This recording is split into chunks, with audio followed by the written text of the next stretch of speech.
In a major move, the Reserve Bank of India has issued a circular for international trade settlement in rupee. The Indian rupee trade could be an alternative. India and Russia can trade without the US dollar. The system could help India promote its export and facilitate trade with countries under sanction. So the RBI is deploying Economics 101, increasing the demand for rupee. Under this new system, foreign traders will require more rupees. And more demand equals more value. 11 June 2022 RBI ஒரு பெரிய announcement பண்றாங்க. அதாவது இனி traders import எக்ஸ்போர்ட்டுக்கு Indian ருபீஸை use பண்ணலான்னு. இது இந்தியாவுக்கு Russia கூட டைரக்டா ட்ரேட் வச்சுக்க யூஸ் ஆகும். இது மட்டும் இல்லாம இன்னும் நிறைய கண்ட்ரிஸ் இந்தியன் ருபிலேயே ட்ரேட் பண்ண விரும்புறாங்க. சோ ஆர்பிஐ இதுக்காக என்ன ஐடியா வச்சிருக்காங்க, இது இந்தியன் ருப்பியை எப்படி குளோபல் கரன்சியா மாத்துது, இது எல்லாத்தையும் இந்த வீடியோல பார்ப்போம். ரஷ்யா யுக்ரைன் வார் ஸ்டார்ட் ஆன உடனே யூஎஸ் ரஷ்யா மேல சாங்ஷன்ஸ் போட்டு ஷிஃப்ட் நெட்வொர்க்ல இருந்து அவங்கள ரிமூவ் பண்ணிட்டாங்க. இதனால இந்தியாவுக்கும் ரஷ்யாவுக்கும் இருந்த ட்ரேட் இன்னும் டிலே ஆயிடுச்சு. We will limit Russia's ability to do business in dollars, euros, pounds and yen. The pressure on Russia and on Vladimir Putin is growing. New sanctions on its central bank just today. The sanctions against the Central Bank of Russia, which were enacted on Monday morning, are probably the single largest sanctions action in modern history. Because shift நெட்வொர்க்கை வச்சு US Europe மற்ற எல்லா நாட்டுகளையும் புள்ளி பண்றதுக்கு தான் இதுக்கு main reason. அதுக்கு முன்னாடி ஷிஃப்ட் நெட்வொர்க்னா ஃபர்ஸ்ட் என்னன்னு தெரிஞ்சுப்போம். ஷிஃப்ட் நெட்வொர்க் ஒர்க் ஆகிறதுக்கு மொத்தம் 6 பேர் தேவை. Indian trader, Indian bank, American bank 1, American bank 2, foreign bank, foreign trader. Indian banks பாத்தீங்கன்னா அமெரிக்கன் பேங்க் 1ல ஒரு அக்கௌண்ட் வச்சிருப்பாங்க. அதுல அவங்க டாலர்ல அமௌண்ட்டை சேவ் பண்ணி வச்சிருப்பாங்க. அதே மாதிரி ஃபாரின் பேங்க் பாத்தீங்கன்னா அமெரிக்கன் பேங்க் 2ல ஒரு அக்கௌண்ட் வச்சிருப்பாங்க. இப்போ எக்ஸாம்பிளுக்கு இந்தியன் ட்ரேடர் 1 கோடியை ஃபாரின் ட்ரேடருக்கு அனுப்பணும். அப்போ அவர் என்ன பண்ணுவாருன்னா அந்த 1 கோடியை இந்தியன் பேங்க்ல டெபாசிட் பண்றாரு. அவங்க அங்க இருந்து 1 கோடிக்கு நோட்டிபிகேஷன் அனுப்பிடுவாங்க அமெரிக்கன் பேங்க் 1க்கு. அவங்க என்ன பண்ணுவாங்கன்னா அங்க இருந்து டாலர்ல அமெரிக்கன் பேங்க் 2க்கு, அதாவது நம்ம பையரோட கண்ட்ரி எங்க அக்கௌண்ட் வச்சிருக்காங்களோ அந்த பேங்குக்கு அனுப்பிடுவாங்க. அங்க இருந்து அது அந்த ஃபாரின் பேங்குக்கு போயிட்டு அவங்க ஊர்ல எக்ஸ்சேஞ்ச் செய்யப்பட்டு அவங்க ஊர் மதிப்புக்கு எவ்வளவோ அது அந்த ட்ரேடர் கிட்ட போய் சேர்ந்துடும். இதுக்கு மொத்தம் 1-5% கமிஷன் எடுத்திருப்பாங்க. எக்ஸாம்பிளுக்கு இப்ப நம்ம 100 கோடி அனுப்புறோம்னா அதுக்கு அவங்க கமிஷனா 5 கோடி எடுத்துப்பாங்க. இது நடக்க நிறைய கால்குலேஷன், செக்யூரிட்டி, இன்ஃபர்மேஷன் டிரான்ஸ்பர் இது எல்லாம் நடக்கணும். இதை ஈஸியா மாத்தினதுதான் ஷிஃப்ட் நெட்வொர்க். கிட்டத்தட்ட வேர்ல்டு ட்ரேட்ல 50% ஷிஃப்ட் நெட்வொர்க் மூலியமா தான் நடக்குது. இது நல்லா தானே ஒர்க் ஆகுது. அப்புறம் ஏன் ஆர்பிஐ ஒரு நியூ நெட்வொர்க் கொண்டு வர பாக்குது?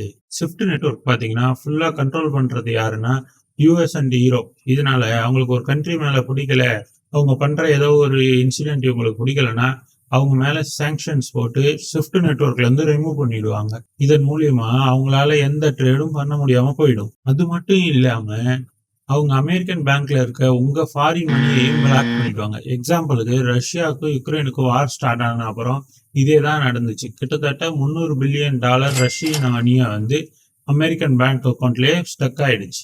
இந்தியாவுக்கும் ரஷ்யன் வாருக்கும் எந்த சம்பந்தமும் இல்லைனாலும் யூஎஸ் யூரோப்பியன்ஸுக்கு பிடிக்கலன்றதுக்காக ரஷ்யா மேல போட்ட சாங்ஷன்ஸால நம்ம அவங்க கூட பண்ண வேண்டிய ட்ரேட் எல்லாமே டிலே ஆயிடுச்சு. அதுவே பாத்தீங்கன்னா யூரோப்பியன்ஸ் அவங்களுக்கு கேஸ் வாங்கறதுக்கு ஈஸியா ரஷ்யா தான் இருக்கு, வேற ரீஜன்ல இருந்து எக்ஸ்போர்ட் பண்ணா நிறைய செலவாயிடும், சில அக்கௌண்ட்ஸை மட்டும் அலோவ் பண்ணி அதன் மூலியமா கேஸ் வாங்கிக்கிறாங்க.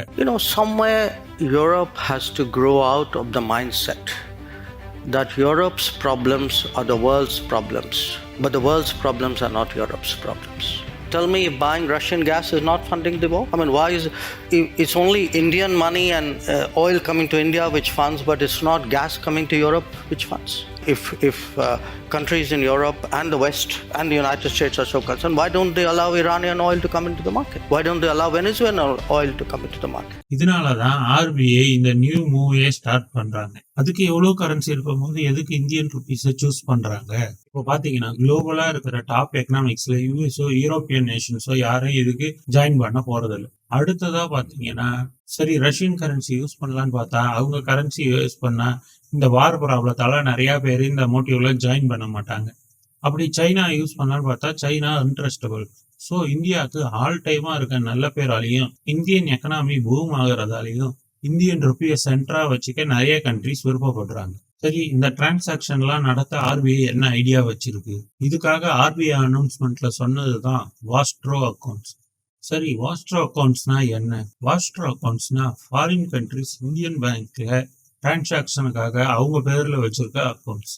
எக்ஸாம்பிளுக்கு இப்போ ரஷ்யா ஸ்விஃப்ட்ல இருந்து பேன் ஆகிட்டாங்களா? ஸோ இப்போ ஒரு இந்தியன் ட்ரேடர் ரஷ்யால இருந்து ஆயில் வாங்கணும்னா அவங்க இந்த வாஸ்ட்ரோ அக்கௌண்ட்ல காசை போட்டுருவாங்க. இங்க இருந்து அது ரஷ்யன் பேங்க் அக்கௌண்ட்டுக்கு போகும். அதை கரண்ட் எக்ஸ்சேஞ்ச் ரேட்டுக்கு கன்வெர்ட் பண்ணி அந்த ஆயில் கம்பெனிக்கு அந்த ரஷ்யன் பேங்க்ஸ் கொடுத்துரும். ஸோ இதுவே ரஷ்யால இருந்து எதாவது வாங்கினாலும் அவங்க ரஷ்யன் பேங்க்ல போட்டு அதை வாஸ்ட்ரோ அக்கௌண்ட்டுக்கு வந்து இந்தியன் ட்ரேடருக்கு சேர்ந்துரும். இதுக்கு கமிஷன் கூட பாத்தீங்கன்னா வெறும் 1% தான். இதனால நம்ம யூஎஸ் டாலரை இன்னும் நீட் பண்ண வேண்டிய அவசியம் இல்லை. சரி, இது மூலியமா இந்தியாவுக்கு என்னென்ன அட்வான்டேஜஸ், இந்தியாவுக்கு இது எப்படி உதவும்? இந்தியாவுக்கு இதுல பெரிய லாபம் என்னன்னு பாத்தீங்கன்னா, ஃபர்ஸ்ட் இந்தியாவுக்கும் ரஷ்யாவுக்குமான ட்ரேடு ஈஸியா நடக்கும். அது மட்டும் இல்லாம ரஷ்யால வார் போறதுனாலையும் மற்ற கண்ட்ரிஸ் அவங்க மேல சாங்ஷன் பண்ணதுனாலையும் இப்போ அவங்க கிட்ட க்ரூட் ஆயிலோ சன்ஃபிளவர் ஆயிலோ அவங்க கிட்ட இருந்து நம்ம எந்த ஷிப்மெண்ட் பண்ணாலுமே அது சீப் ரேட்ல கிடைக்குது. அதனால அது இந்தியன் எக்கனாமிக்கு வரும்போது நம்ம பெட்ரோல் பிரைசஸ் மற்ற எல்லா செலவையுமே அது பெரிய அளவுல பாசிட்டிவா இம்பாக்ட் பண்ணும். இது மட்டும் இல்லாம நம்ம யூஎஸ்ஆல சாங்ஷன் செய்யப்பட்ட எல்லா கண்ட்ரிஸையும் இதுல பார்ட்னரா செய்யறது மூலியமா இது பெருசாகிட்டே தான் போகும். இதுல பெரிய சர்ப்ரைஸ் என்னன்னா, யுனைடெட் அரபு எமிரேட்ஸும் சவுதி அரேபியாவும் ட்ரேடுக்கு ருப்பியை யூஸ் பண்ண அக்செப்ட் பண்ணிக்கிட்டது தான். இதன் மூலியமா எங்க வார் போனாலும் நம்மளோட சப்ளைக்கு நீ ப்ராப்ளம் வராது. ஏன்னா நம்ம சப்ளை எல்லாமே நம்ம கரன்சியை டிபெண்ட்ல தான் இருக்கும். இப்போ எக்ஸாம்பிளுக்கு ஸ்ரீலங்காவை எடுத்துக்கோ. அவங்க யூஎஸ் டாலரை அதிகமா டிபெண்ட் பண்ணி இருந்ததால அவங்களுக்கு ஒரு எக்கனாமிக் கிரைசிஸ் வந்ததும் டாலரோட ரிசர்வ் வந்து குறைஞ்சிடுச்சு. அது மட்டும் இல்லாம புதிய ஃபாரெக்ஸ் ரிசர்வ் அவங்களுக்கு எதுவும் வராதனால அவங்களோட பேலன்ஸ் ஆஃப் பேமெண்ட் ஷீட் பாத்தீங்கன்னா ஒன் சைடடா ஆயிடுச்சு. ஸோ அவங்க இதை சரி பண்ணிக்கிறதுக்கு இதுல கண்டிப்பா ஜாயின் பண்ணுவாங்க.